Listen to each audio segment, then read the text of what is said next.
For the benefit of those of you who have been following these proceedings, keeping up for a while, knowing how things work, there is every chance that after I'm gone, some of you may want to keep some sort of public activity along these lines going.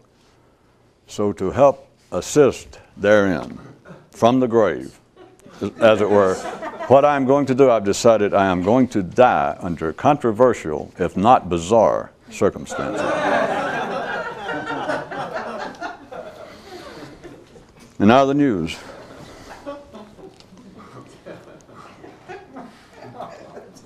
On one world was a race of creatures who, after they learned to walk, were each issued a motorized method of transportation that made additional areas of their possible development more accessible. Most of them were satisfied with the arrangement and lived out their days still partially dependent on the after-physical market means of locomotion. Legend, however, has it that a few would now and then come along who would eventually begin to chafe at the situation. For what reason? Who knows? A father interrupted his son's still reverie in the backyard with the comment, "Listening to bird calls is no fit pastime if you begin to chirp."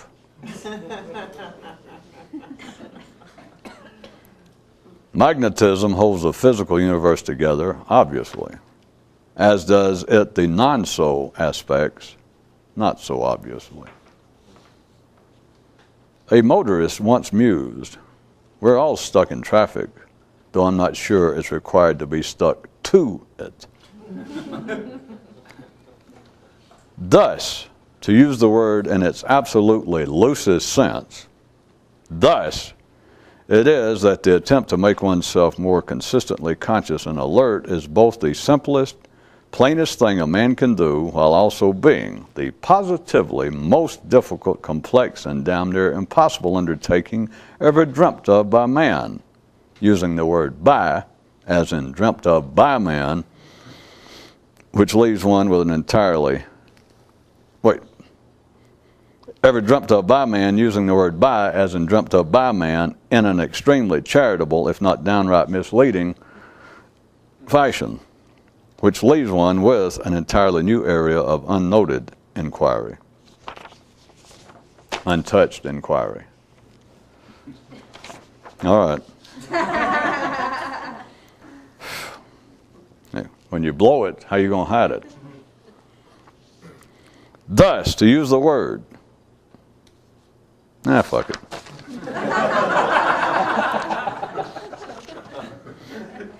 Myth says that after life originally blinded man so as to make him endlessly seek, as recompense it placed out before him a gigantic secret, so immense as to be impossible not to stumble over.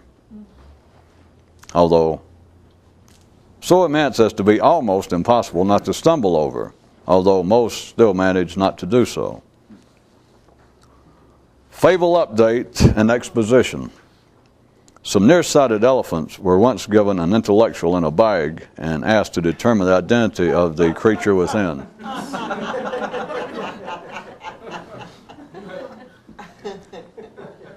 If you don't think about where you might go, you can't go anywhere. And if you can't think about where you might go, you won't want to go anywhere. In the physical world, it's obvious that fair is fair, but in the mental one, not quite so apparent, especially to the mind, which is the only thing it can be apparent to, which just again shows the prevalence of fairness.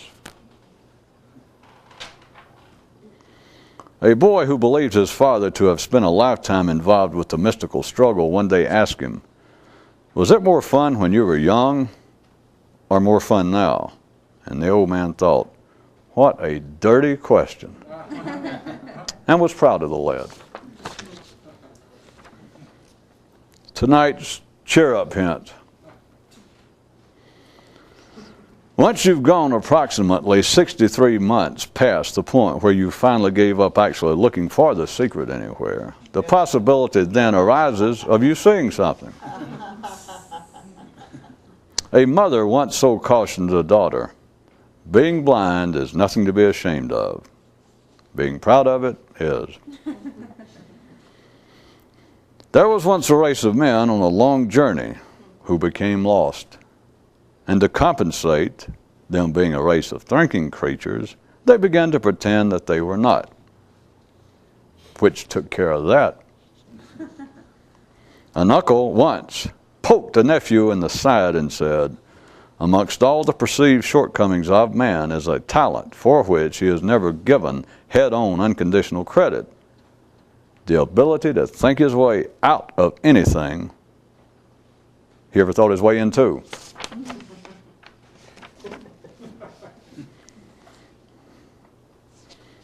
Well, it's usually thought of that mystics speak in metaphors while everyone else speaks literally. Don't be too sure, but what again, people's got things backwards.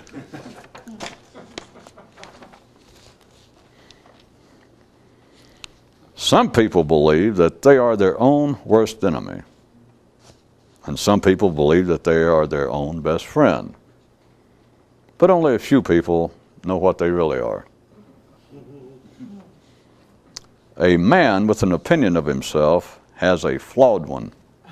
Flawed as in useless at best, and detrimental in the case of those on the move. There was once a mystical order, the sign of acceptance thereunto being that your lips were sewn shut. A father told his son, "Learning to talk is not the disgrace. The continuation thereof past a certain point in your life is." And the lad was glad he had such a dad as a friend till he could become his own. Same as an alert man appreciates the mind for what it can do until he reaches the land of transverbal awareness. History does not repeat itself. It goes nowhere to begin with. The barbaric hordes do not periodically return to threaten civilization. They are constantly within man, but denied, renamed, perceived as external, and if none of this works, simply ignored as long as possible. The mind tends to see the foundations of man's progress in terms of things, physical and external, rather than as being symbolism for his internal intellectual journey. To the more alert, the hordes are always at the door, the mind being the door and thoughts the you-know-whats. No real man's inner downfall is ever due to surprise attack by unfamiliar forces. Reflection and the perception of wisdom. Those who look back on their life, attempt a survey of a time that never was, an experience in which they played no part. Real change does not require repentance. A certain man sought out a mystical school and said to the registrar, "I am considering enrolling in your institution, but first I have a question. If I do so, may I, at least for my freshman year, retain the privilege of being, whenever I find the need arising, either angry or frightened? And oh yeah, do I get a discount if I pay my tuition in cash?" And the official, with a wave of his hand, replied, "Oh my, forget about the tuition. We have full scholarships for those as stupid as you." And the would-be matriculant was forced to break off the interview and walk outside as he pondered the several possible significances of the offer. And the viewer writes, "How come in real life things like that never happen? If someone were told that they qualified for a scholarship simply on the basis of how dumb they were, they'd be immediately infuriated. They would never go off and think about it in an attempt to learn something from it. You know damn well that people never do this, so why do you keep making up stories wherein they do? And of course he misses the point. That is why I make them up. In all eras and areas of this planet are stories of original man having offended the gods or forces of creation, and his punishment being driven from paradise and cut off from the center. But if for no other reason than the commonness of the tales, why is this scenario never seen as a predictable playing out of things in the natural order of man's evolution into a thinking creature? The stability of certain secured areas is actually dependent upon gaps in the data generally believed to be necessary for its maintenance. Information that surveillance cameras can never provide is that regarding themselves. And again I ask, why is this always viewed as an anomaly of the function rather than pondered on the basis of what it is, the native state of the function? It is assumed by most that there are two types of questions, rhetorical ones and real ones, while the more alert know that there is but one.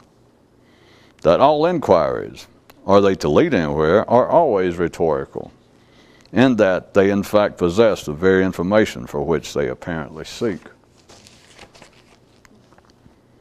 A guy told his brother's son, the way you can tell that you're talking to someone who's more conscious is by the fact that they always let you win any argument and have the last word.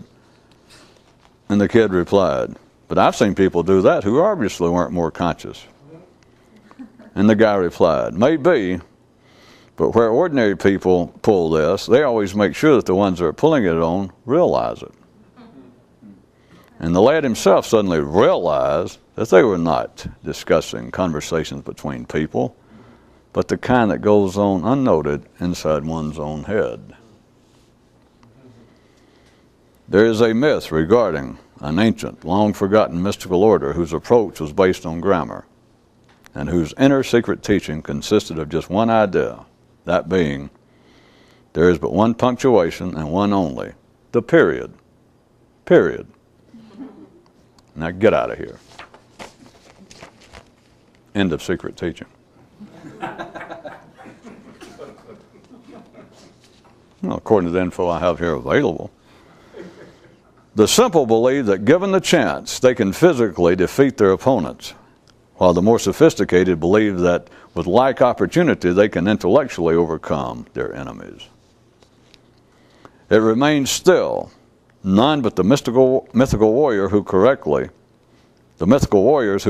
comprehend the nature of the wide and deep potential inner combat that is human existence at its best, yet least personal. A man with a mirror never wants for a foe, and a man who takes life personally never fully feels life to be his ally. The singular weapon issued man, the mind, is in one way unique in that its offensive capabilities are such that against them it has no adequate defense. Out of the way, disregard all that, the cry of the triumphant warrior. One tale tells of a certain mystic who, life, for some reason or the other, decided to grant a favor and so said to the transcendentally inclined one, your choice, two possible favors. One is that I now, right now at your present age in the game, give to you more additional knowledge than you even imagine is still to be had. Or the second, I will move you back in time so that you're again at the beginning of your wondrous trek, a young man full of energy and excitement, but will make you twice as stupid as you were the first time around. What'll it be? What'll it be? Asked life. And for a long time the man did not respond, him being deeply involved in pondering the obviously wide deviation between what life considers a favor and what men normally do.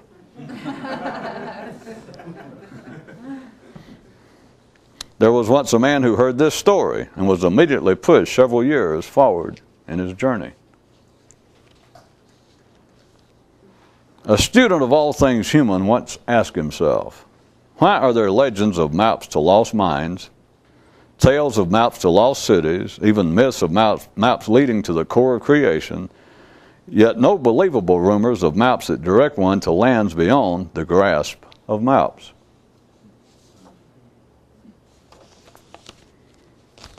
The insider's tip to the ultimate conservation of energy. The assumption, just because it's logical and everyone agrees with it, that the payoff to any effort undertaken today will probably occur tomorrow.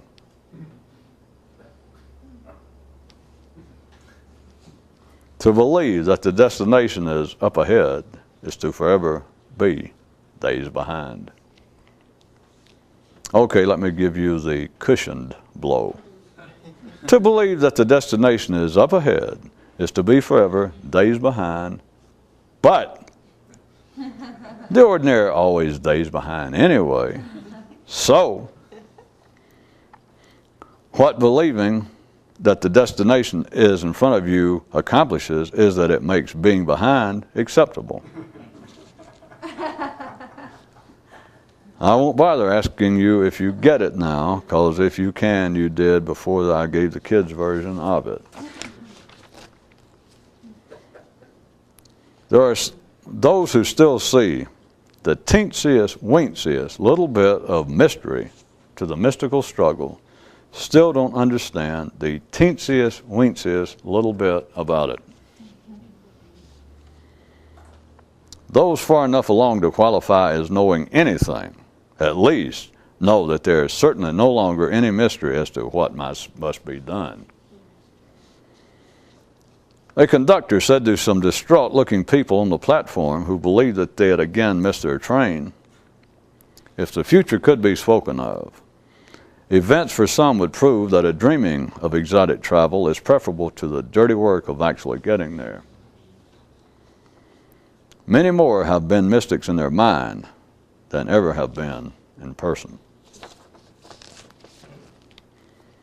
As regards the alleged illusion of existence, it's not that what seems to be going on in life is not actually going on, but that your relationship to it is in need of change. Guilt and remorse are the safety valves of the uncertain.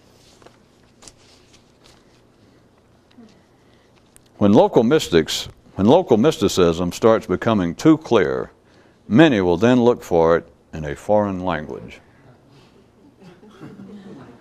Far, far away, sang one man, far, far away is where I want to be. But he could have saved his breath, for where can the ordinary be but always far, far away? As per legend, those whom the gods forgot to make deaf will, on their own, make hard their hearing. There was once a curious young boy who thought he had wax in his ears. Turned out to be a mystic. The difficulty, as always, with the ordinary affecting any cure on themselves is the fact that they still haven't a clue as to what the illness is. Ordinary men attempting to be spiritual and mystical is like someone who's ill ordering an operation by mail. And one man said, I begin to suspect that the secret has something to do with pulleys.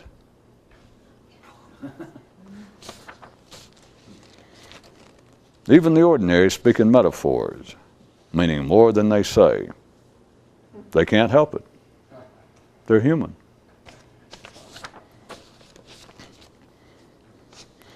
For his birthday, one mystic poked another mystic in the eye and said that since it was his was coming up next week, how about going ahead and poking him now?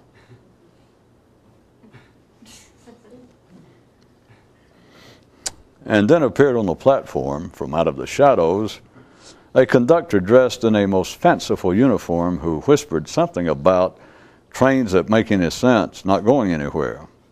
But because of the shadows and all, it was hard to be sure of his exact words. You don't screw around, I'll read that one again. Bluff. I'm not going to. For his birthday, one mystic poked another mystic in the eye and said that since his was coming up next week, how about going ahead and poke him now? Go back and erase that repeat of that one. The issue of function. The body wants children, the mind wants knowledge, and the desires of the few are all tied up in areas not yet clearly defined.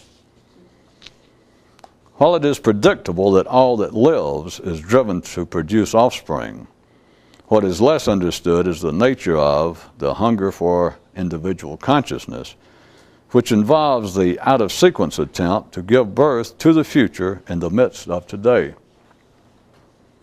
Among the few, if a man is not his own father, he has no father.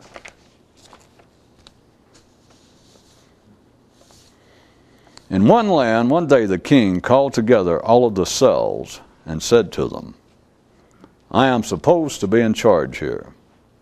With which they all nodded their heads in agreement, and he continued, and you are all supposed to follow my lead. And again, their heads nodded concurrence, and he added, so, how come things aren't going better? And one of the cells, trying not to step on the intervening synapse, said to his neighbor, the old fool, he still thinks he's an actual king in a real-life story. And silently to themselves they all shook their heads and said, the old fool, including the crown prince. There was once a world on which, when the young outgrew their childhood, they were forced off the planet, off entirely on their own. And as they left, were given to take with them by their elders a place in their particular genetic connection that had been specifically stepped on.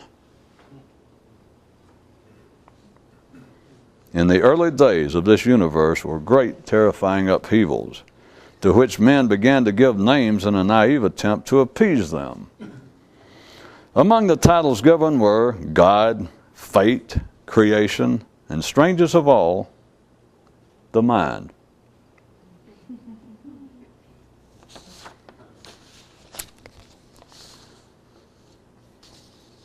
After some time spent pondering the matter, a lad asked his father, is the truth about life so obvious that if it were an animal, it would bite you? And the old man laughed, bite you, hell, it's already swallowed you, my boy.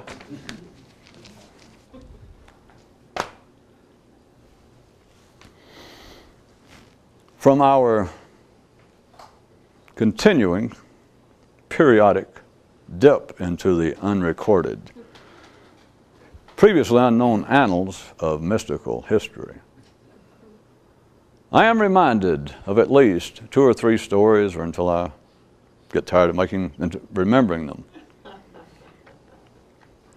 One is that there was supposedly,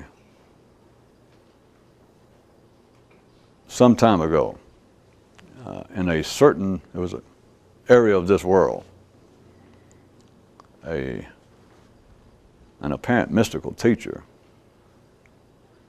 in a certain area of this world, now known, by the way, presently known as a certain area of this world,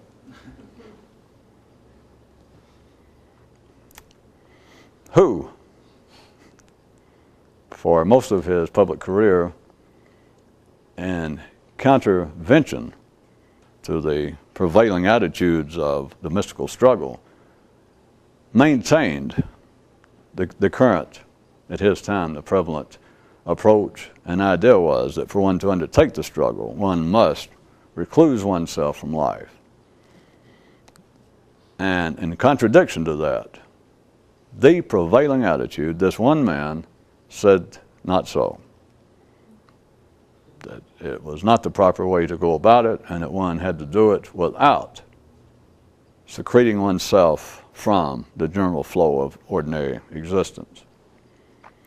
And it further goes on to say that somewhere in his later years, he apparently began to soften his comments in this regard, and that supposedly someone who had been following it for some time came to him and asked why he seemed to be not so adamant now in his injunctions about the need to seclude oneself from the ordinary flow of life. And that the old mystic said, well, there are two possible reasons. One is, I have changed my mind gradually. And the other is I never meant it literally anyway. And it further says that the questionnaire then had to ask himself, in either case, what does this all mean? Only to be joined shortly, just momentarily afterwards, by the old mystic himself, thinking, what does it all mean?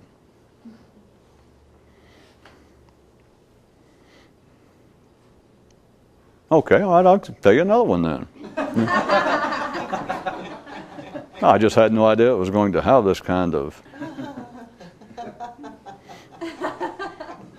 uproarious impact. There's another story that says one time, a different part of the world, different time, but also a different area of this planet.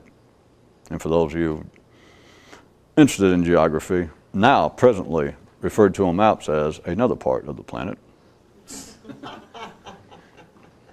Well, I figure it's worth a second shot since the first one seemed to have come out of the quiver, or at least from the bow, as a broken arrow already. Which, as any good mystic would do, I blame upon the potential target. It wasn't my fault. It was adverse wind currents. That and the shoddy state of the target at which I had to aim. And do not take that personally unless you're so inclined. And pick the straw out of your teeth. This other story says that there was once a mystical teacher. And he was one day addressing a small group of people. He was talking to them who were interested in such matters. And he pointed out that the great struggle for individual consciousness, for a consistent state of individual awareness, that he said that the struggle itself for this, for enlightenment, for awakening, was the only human activity that had no potential negative possibilities to it. Far beyond anything physical, but into the non-physical realm, very specifically, is the only activity, it's even the only idea ever known to man, ever conceived of by man, ever spoken of by man, that contains not one slight possible negative aspect.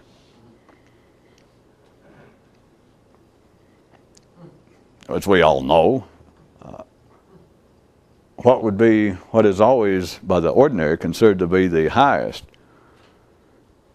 echelons of human thought, theoretical activity, usually looked at as being art or religion. We all know that the history of religion is a history of warfare, not unlike the history between mundane crowns. So anything, philosophical ideas, economic models, any idea known to man has always proven itself to have negative possibilities. That is, it can always result from anyone's view or from any outside observer's view that the purpose is stated, such as religion, civilization itself, but let's say religion, that the purpose is to create a more harmonious relationship between all men. And of course, the first thing, this is not irony, it's history. The first thing that they do is look around and see who doesn't agree and declare war on them. That's simply the nature of it. Somebody is always going to disagree. It always has a negative possibility. And this mystic pointed out that the great mystical struggle itself is the only activity, the only idea known to man that has not the possibility, not the slightest possibility, of a negative aspect. It has no negative aspects, and there is no possibility of it having a negative impact or creating detrimental situations amongst men. According to the story, he said that in the group of people. Mm-hmm. Yeah, that was interesting. No one ever thought about it that way. And the story says that the mystic himself sort of looked off like he was pondering it further and said, well, even what I just pointed out does not mean, however, that it's going to do ordinary people have any positive effect on them. And they went, the crowd went, And he looked off some more and he says, by and large, what you would have to say about any possible effect or the reaction to ordinary people to the ideas of a mystical struggle, a struggle to achieve a different state of individual consciousness, about the best you could say, the widest possible description you could give of the effect it has on people in general is none. And supposedly they all went, But then supposedly the mystic himself looked even further off and to himself. He didn't say anything, but to himself thought, this is a new description of the situation of an individual seeker and his own mind, his own thoughts on the matter.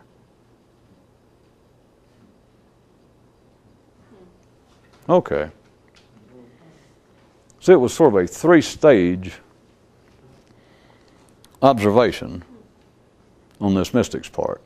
He started pointing out that the whole idea of a transcendental, the achievement of a transcendental, a new state of individual consciousness, is the only activity known to man, the only idea even.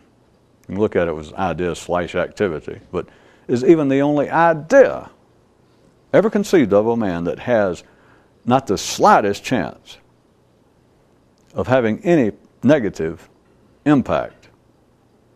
There's no way to take the idea of being more conscious as opposed to trying to be a Christian, a Jew, a good person, a humanist, any other idea other than the struggle to achieve enlightenment, the awakening of consciousness, the liberation of the mind. Any other idea has, without any problem, you can see it. It has proved itself. It's not a theory that the mystic was offering. It has already been proven. Any other idea that you can think of, that humanity has already thought of, or you wouldn't have been thinking of it anyway, has already been proven to have negative possibilities, that no matter that the aims seem to be of the highest level, it will immediately produce in some a negative reaction. And if carried much further past just the world of ideas, can result in actual physical bloodshed.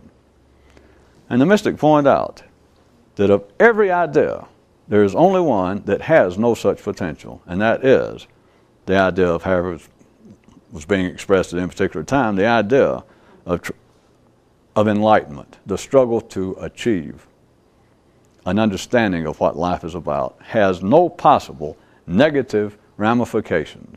There is no way that that idea can spur in anyone else, any sane, ordinary person, any negative reaction. And when he first said it, I'll go back to it one more time, the little group listening, and speaking for them, the sum up of their of them thinking was to realize that that is true. That ordinary people exposed to it, or when just the idea is continued to be spoken of, that there is still public discussion of this idea after all these thousands of years, that it never drifts outside the area where it's being spoken of. It never gets broadcast about in such a way that it creates an adverse reaction. It is simply the only idea. And this is not to say that at times it does not appear to, but we're not talking about the reaction coming from people even remotely resembling ordinary. There is never any ordinary, there is never any negative reaction from collective humanity to ideas of being more conscious. So they all went, And And after a pregnant, or at least I think I'm a little late, pause, I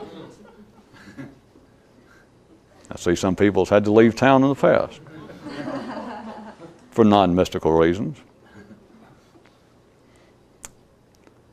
The mystic, after a pause, pointed out further that just because what he said was unconditionally a statement of reality, he also pointed out that just because I have given a perhaps new view of the singularity of the mystical, the idea of being more conscious, that a new view of the singularity, in this case being that there is no wise, there is no twisting, there is no fashion, there is no possibility of it having negative possibilities amongst the middle of the bell curve of humanity. Just because I pointed that out, he said, let me further point out, for those of you who are nodding, he said to the little group, let me also point out that even though that's a fact, it still does not infer that it has any beneficial or positive effect on those who might happen to hear it. And the interested people went, with a slightly different tone of voice, an alteration in the head of, tilt of the head of, But then, to himself, he carried it to another level. That here it is, ideas, that at least to a few, that ideas, once they hear about it, their whole life changes, or at least they feel like their whole life now, if not makes any sense, if it's not the immediate sensation of that, they at least feel like I have found a place to start searching, a trail to start following, a path to try and walk, that I have no doubt this leads. From everything I now hear or read, I realize that I am not alone. People have done this before, so at least I have some notion of where I am. And so life makes a little sense. So what he was pointing out was, or what he was thinking to himself, this mystic, is here we've got two things. That what I have just pointed out to these people is literally true.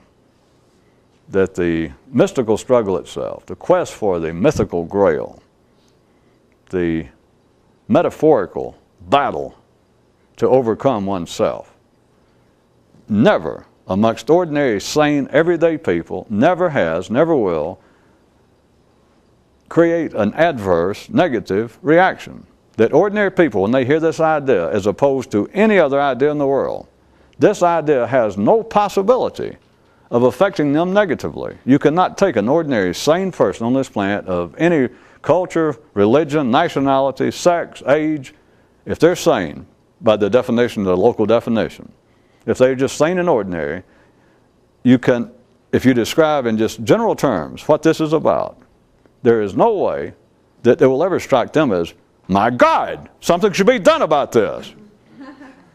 These people must be investigated, if not stopped, just on this earth. It just has no such reaction. Them going, oh my God, that's the worst thing I've ever heard of. That goes against everything I believe. That goes against all of our cultural norms. Never. But, the mystic, I'm replaying again, but after waiting a bit, the mystic pointed out, just because I've said that, which I'll go ahead and say what I have heretofore left unsaid, it would be quite reasonable to expect that a group of people, based upon my story thus far, that a group of people that heard that would then, without any prompting, that their mind would immediately at least step over or a bit further than the words of the mystic himself or what he had pointed out, and it would be sort of an unspoken feeling then that, wow, anything that has not even the slightest possibility of doing harm, just almost, it just seems to go without saying, at least has the potential to do some good. That's something that the mystic in my story was making a concise, unconditional statement of fact. That compared to every other idea that can be expressed by man, the idea of expanding one's own awareness of life, one's own understanding, the struggle to find out what life's actually all about, is the one thing that can be described to ordinary people, the one thing, the mystic meant it really, the one thing, the one idea that can be expressed to ordinary people to which no one can find any negative aspect it will have no detrimental effect on any ordinary person who hears it. They will not rail against it. They will not go, boy, what a horrible idea. How ungodly, how un-Italian, how un-Jewish, how un-Muslim, how indecent. It just will not happen. The unspoken continuation of that, to which I was attributing to most ordinary minds, should they be following this along, would then, without anything further said, it seems to follow. This means seems to follow. Either that or my brassiere slipping up.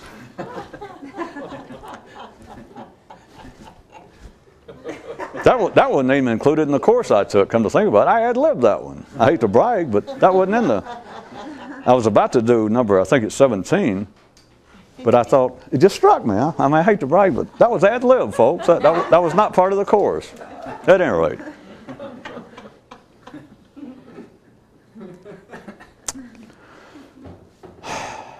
It would be natural that if you ask an ordinary mind, had they followed all this, that if I had then, as an aside, said, well, all right, anything, if indeed that description was valid, that this is the only idea, the struggle to stabilize, to refine, to establish some new sense of consciousness in oneself, wherein you might discover, wherein you might be able to understand what's actually going on here. If indeed if the telling of it is correct, that is the one idea, the one description of a possible aim in life, to which no ordinary person can find fault, and on which any ordinary person will not be negatively impacted, then if I wait a second and I ask an ordinary person, I go, all right, just think, then it's got to have some sort of salubrious, just automatically effect on people. If it's the one thing that has no possible negative aspects to it, then surely, it just follows that it's got to have some positive ones, right? No, it does not. Whereas, if we were talking about anything else in the world, if we left the realm of absolute, where I said that this idea is the only one, or for those of you in Alabama, the onlyest one,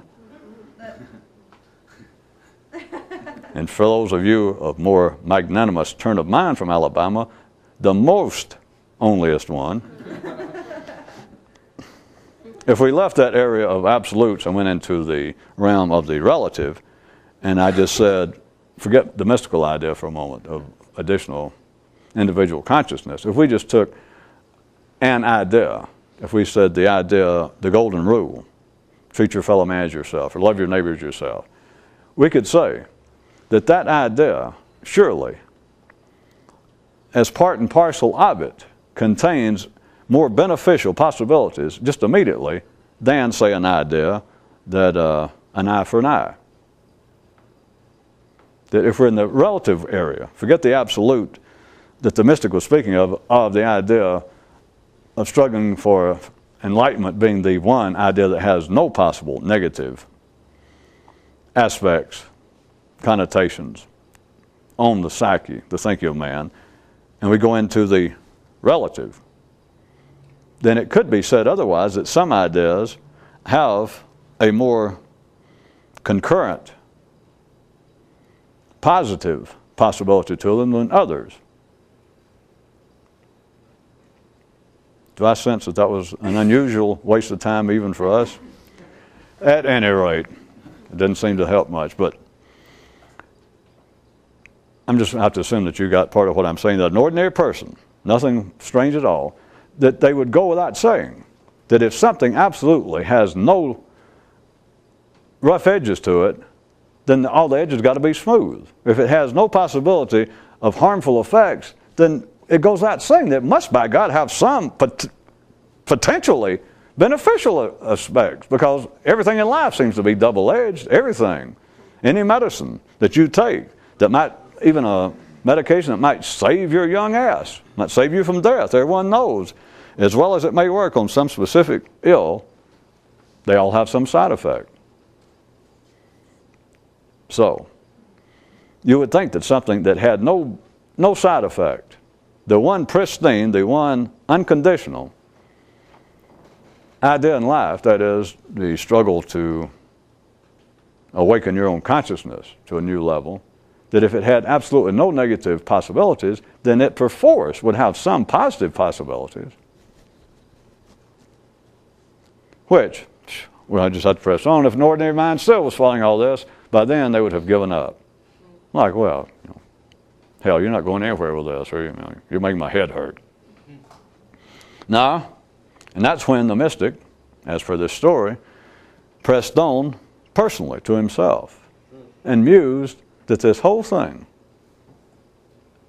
is a fresh description, at least to himself he said, of the relationship between the so-called ideas, the mystical ideas throughout history, and an individual man's perception, conception, grappling therewith. Here goes. I will read the mystic's mind. Here was what he was intending, what he was saying to himself. Was that when someone first runs across this, and at first, assuming that someone born to fly, someone born to boogie, and they can't find the music to boogie by, and they find the work of some ancient mystic or somebody, and they read it and they go, there it is. It doesn't have the audio. I don't actually hear it, but right there is the written score of the music for which I've been searching. And he finds that it has no negative aspects. He finds no reason. There's nothing that seems harmful. There's no drawbacks to this. Indeed, for a long time, just the excitement of someone believing, well, I've discovered it. Throughout history, many people are carried along for years.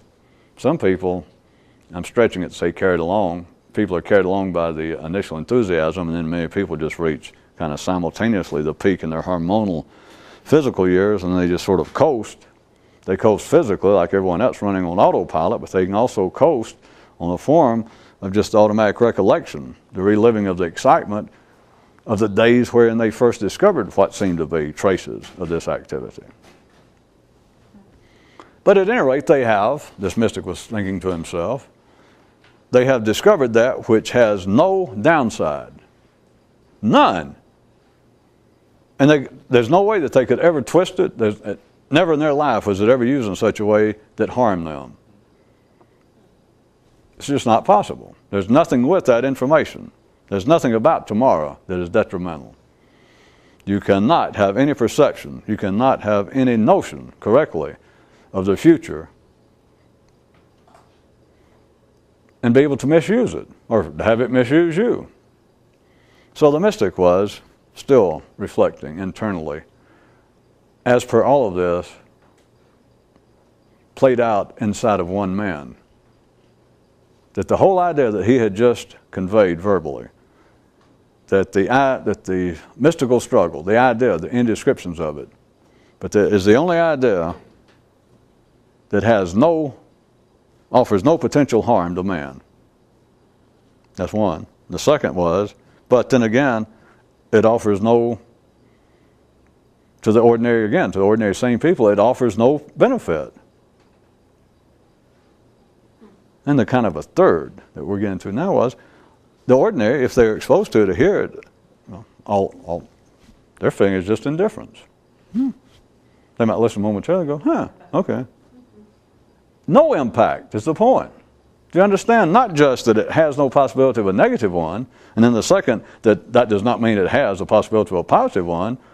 We've covered the two visible areas of the four-dimensional world of duality. But he pointed out also to himself, he was reflecting, that the general feeling would be, even if they're exposed to it, is just simply indifference. Not negative, not positive, but a total indifference. And then, it's when he reflected and he quit talking and thought to himself, this is the same description of the journey of many a man, or of all men along this route, is at first he is enthused by it and very quickly gives himself over to it. I mean, there's no longer any discussion about, well, am I about to harm myself? It's not like all these old tales of people even they're getting involved with black magic or whatever hocus pocus it is, or that maybe I'm fooling around with forces that are so strong, have such a, as all forces do, a good and a bad side, that perhaps I am playing with fire. That's ordinary people who are playing with nothing. Except, as some of you would probably add, except themselves. But a hobby's a hobby. Those born to fly, travel, and boogie, they're not playing with forces potentially dangerous or out of their control.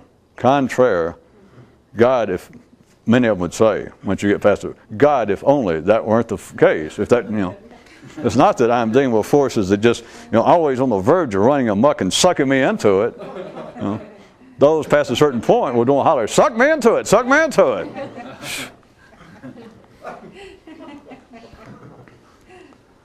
But he reflected, and now I'm just going to throw it on you people, since I've about worn it out and we're out of tape. I hadn't worn it out, we're out of tape. At first, it all seems, you got to have the attraction, which the attraction was represented by the mystic talking to these people in the story, that they were there and attracted to it. So that's the beginning. Then he points out sort of the second stage. Your incident. But then you realize, and you realize, not but then you realize this is the one single activity, one single idea known to man. The only idea that his mind can fashion which contains no possible negative aspects, which has no possibility of leading him into areas to his detriment. Okay. Everyone undergoes that internally.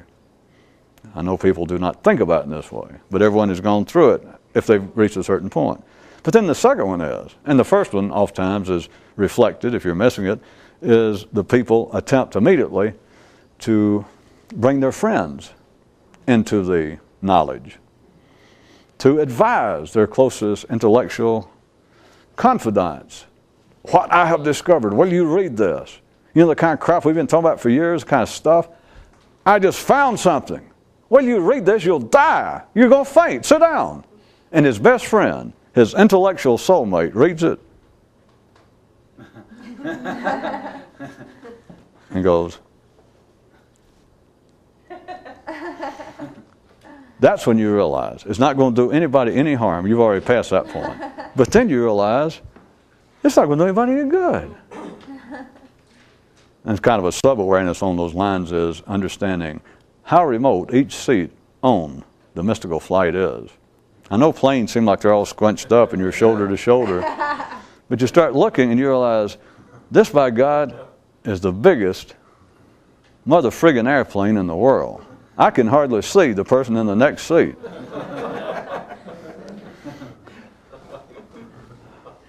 So then you realize it is not going to It is not going to do people any good. They're not going to benefit from it. And then the third one, which once you get that good, automatic, or should almost be an automatic certainty on your part or a guess, and what the mystic was going to say was, it's just they're indifferent to it. They can hear it.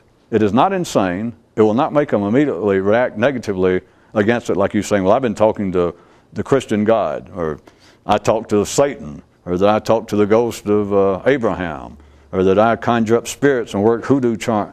Anything you say to that.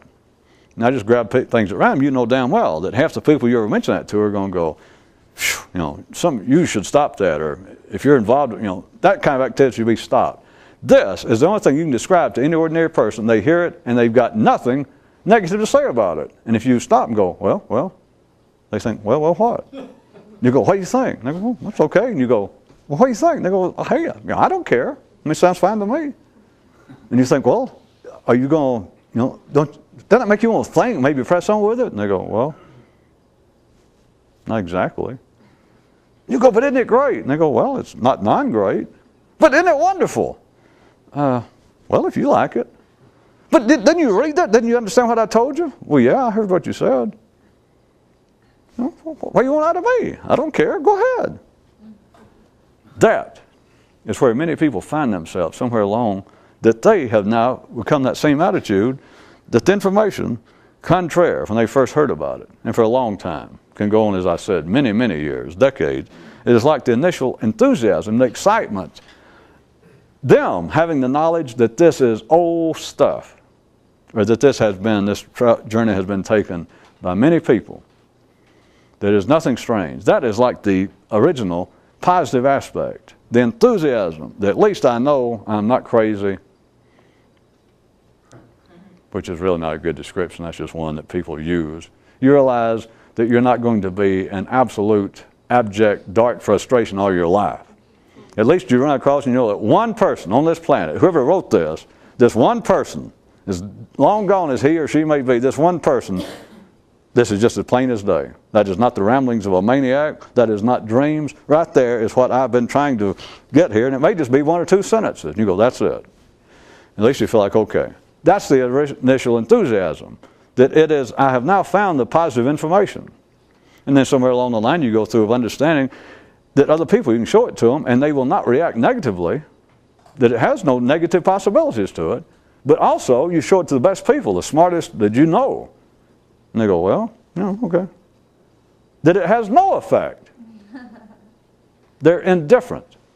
Now back to the mystic reflecting, musing upon this occurring within the history, the internal history, the private history of one man's consciousness, that much of the information eventually, and no one ever sits down and decides this, part of it is age, part of it is the weight of the whole universe on you and everyone else, not just you, but everybody. But finally the point that your feelings, and it happens long before you ever have the ability to analyze it, which is the only reason that this old mystic asked me to tell the story tonight, is you find yourself becoming rather indifferent to it. Whereas at one time you knew better. Or whereas at one time you felt better. We got any time? A minute. Well, I got one more story. There was a mystic. There was a certain mystic one day who was sitting doing his mystical thing or sitting down somewhere, and his girlfriend came by and bent over behind him and began kissing him along the head. And he thought, where could I be kissed that I needed more?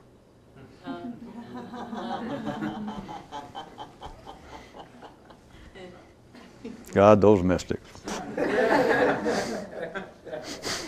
Or at least I should be more truthful and say, God, those mystics in my stories.